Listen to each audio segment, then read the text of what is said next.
I never thought I'd see something like that on a courtroom screen.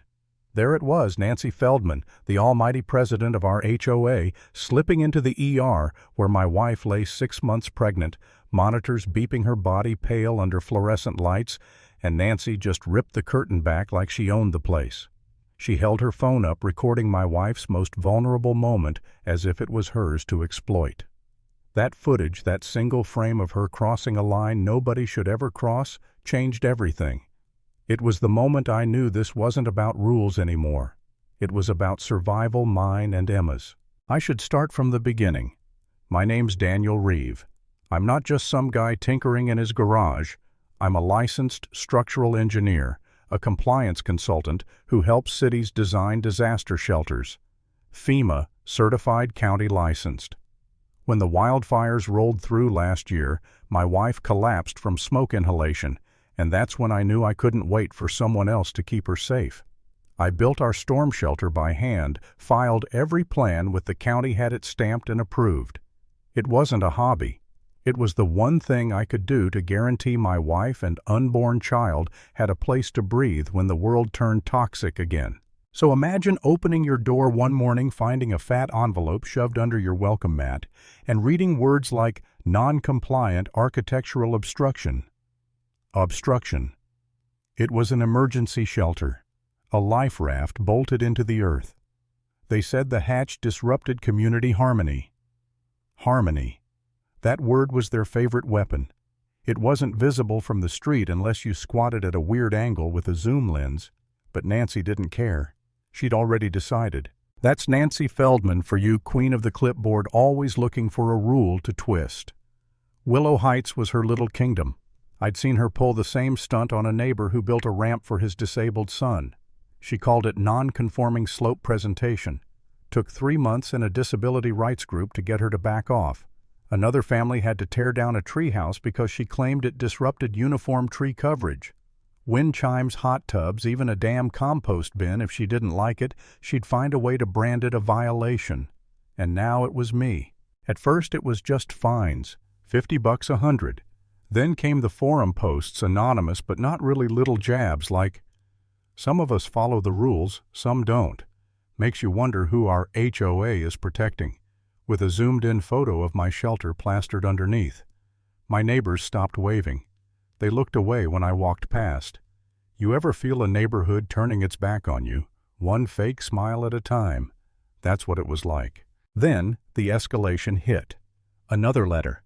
This one bold and thick with legal jargon. Final compliance demand. Immediate removal required. Penalty $500 per day.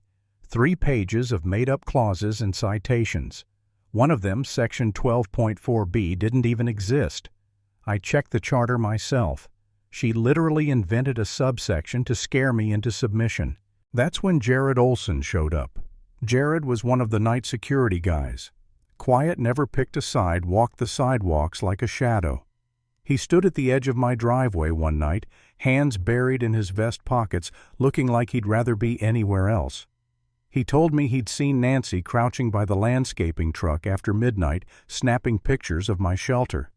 And then, with his voice shaking, he said she was asking questions about Emma, about her hospital visits. My stomach dropped.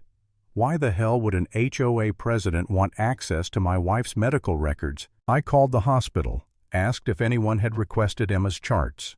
They hesitated, then admitted yes, someone claiming to be with the Willow Heights Homeowners Association had inquired. They hadn't released anything but just the fact she tried. It was like missing a step in the dark, a free fall. She wasn't just coming after my shelter anymore. She was coming after my family. And here's the part I hate admitting, I almost gave up. Sitting next to Emma in that hospital room, watching her hooked up to machines, one hand on her belly, the other clinging to her phone like it might vanish. I thought maybe I should just tear the damn shelter down. Maybe Nancy wins because people like me won't risk more stress on their wives, won't put their families through war.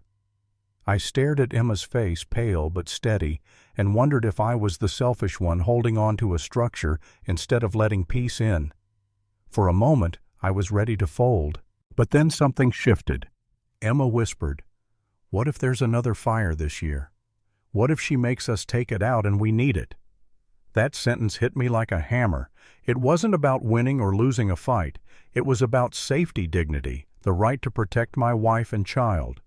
And when I dug back into the state housing laws, I found it Bill 2449C, passed after too many HOAs forced people to rip out their shelters for the sake of aesthetics. The bill explicitly prohibited enforcement actions against registered emergency structures. And guess what? My shelter was registered. I wasn't just compliant, I was untouchable. That's when Jared slipped me a flash drive. His hands trembled when he passed it across his desk in the tiny gatehouse at 2 a.m., footage from the hospital, he said. And some memos. I opened one file and felt my blood run cold. Nancy had written out her strategy in her own words: must confirm mental health incident to justify permit override, will initiate welfare angle, shelter already framed in violation terms. She was trying to paint my wife as unstable, to turn Emma's blood pressure spikes into a weapon against us. And then the footage, grainy but clear. Nancy using her HOA contractor pass to slip past the visitor desk, striding into the ER, yanking the curtain open, recording. That was it. Line crossed. Game over. I built a case the way I build shelters, layer by layer, unbreakable. 41 pages. FEMA certifications, county permits, the fake clause she'd invented, Jared's testimony, the flash drive files, and the footage. I called it the kill shot. I filed it with the County Housing Oversight Board and copied the entire HOA. For the first time, the Queen of Willow Heights didn't look so untouchable. The hearing room was packed. Beige walls, folding chairs, 50 people crammed into a space built for 30. Even a Channel 5 reporter showed up. I walked to the podium with my binder, heart steady but burning. Nancy sat across from me, immaculate blouse, fake motherly smile, but her foot tapping under the table gave her away. My name is Daniel Reeve, I said. I built a legally registered emergency shelter on my property, approved by the county and protected by state housing law. The HOA, under the direction of Nancy Feldman, issued escalating violations not based on law, but on aesthetics. And when that failed, she came after my wife. Gasps rippled through the room as the screen flickered to life. The footage played Nancy pulling back the hospital curtain, phone in hand, Emma curled on the bed. Someone whispered, "Oh my God." I turned back to the panel. She had no authority, no consent.